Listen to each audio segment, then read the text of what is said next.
నమస్తే అన్న అందరికీ నమస్కారం.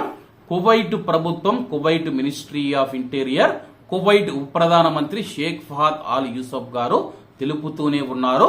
కువైట్ లో ఎవరైనా సరే కానీ మాదక ద్రవ్యాలు అక్రమ రవాణా చేస్తే వారి కోసం కఠినమైన శిక్షలు ఎదురు చూస్తూ ఉన్నాయని చెప్పేసి, కానీ కొంతమంది ఇవేవి పట్టించుకోకుండా తమ పని తామైతే చేస్తూ ఉన్నారు. మాదక ద్రవ్యాలు మరియు మద్యం అక్రమ రవాణా చేస్తూ ఉన్నారు. దీంతో కువైట్ కోర్టులు కూడా కఠినమైన శిక్షలు వేస్తూ ఉన్నాయి. తాజాగా కువైట్ కోర్టు మనం చూసుకుంటే 3 ప్రవాసులకు మరణశిక్ష విధించింది. స్థానిక మీడియా తెలిపిన వివరాల ప్రకారం కువైట్ లో 160 కిలోల మాదక ద్రవ్యాలను విక్రయించాలనే ఉద్దేశంతో మాదక ద్రవ్యాల అక్రమ రవాణా కేసులో 3 ప్రవాసులకు కువైట్ క్రిమినల్ కోర్టు మరణశిక్ష విధించింది. అలాగే ఈ 3 ప్రవాసులలో 2 ఇరాన్ దేశానికి సంబంధించిన వారు, ఒక బేదూన్ వ్యక్తి అని చెప్పేసి స్థానిక మీడియా పేర్కొంది.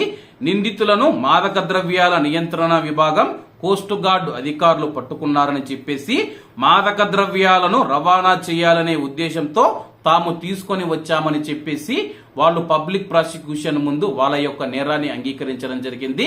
అలాగే ఇతర దేశాల నుంచి మనం చూసుకుంటే కువైట్ లో ఒక పడవనైతే వాళ్ళు అద్దెకు తీసుకోవడం జరిగింది. ఇతర దేశాల నుంచి కువైట్ కు 160 కిలోల మాదక ద్రవ్యాలను అక్రమంగా తరలిస్తూ ఉన్నారు.